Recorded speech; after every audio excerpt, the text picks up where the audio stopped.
নমস্কার। প্রতিদিনের বাক্যতে আপনাদের সবাইকে প্রভু যীশু খ্রিস্টের নামে শুভেচ্ছা ও শুভকামনা। আসুন আজকের দিনটাকে প্রভুর বাক্যর দ্বারা শুরু করি। যিশায়া বাহবাদী তার ৪৯ অধ্যায়ের ১৬ পদ থেকে।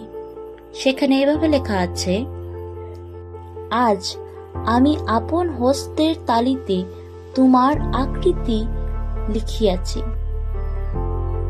তোমার প্রাচীর সর্বদা আমার সম্মুখে আছে।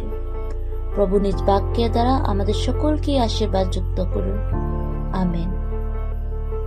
প্রিয়জন, আজকে সকালবেলা আমি জানি না আপনি পুরো দিনটির মধ্যে কি দেখবেন আবার কি থেকে হয়ে যাবেন, কিন্তু এই প্রভুর বাক্য আমাদেরকে মনে করিয়ে দিচ্ছে যে আমাদেরকে কেউ ভুলে নাই, আমাদের কষ্টকে এমন নাই যে কেউ দেখে নাই, এবং আমাদেরকে এমন কেউ নাই যে আমাদেরকে প্রেম করে না।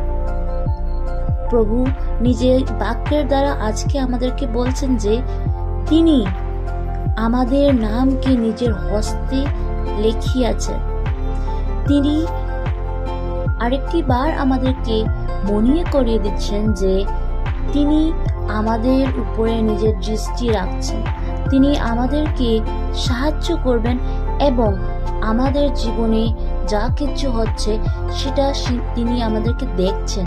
কেন কি আমাদের নাম ওনার হস্তে আছে, তার মতলব উনি আমাদেরকে কখনো ভুলে যাননি, আর তিনি আমাদেরকে কখনো দেখেন না, সেটা হয় না।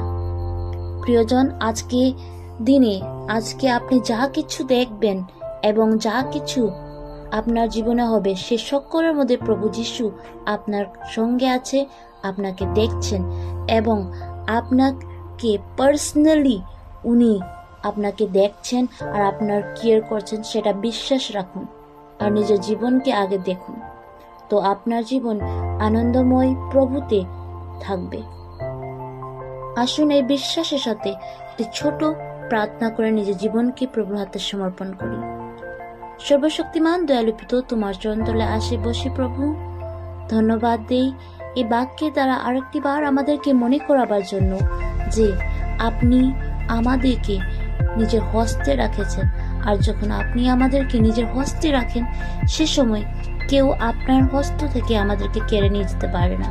প্রভু ধন্যবাদ আমাদেরকে সবসময় আমাদের সাথে থাকার জন্য, আমাদেরকে প্রেম করার জন্য।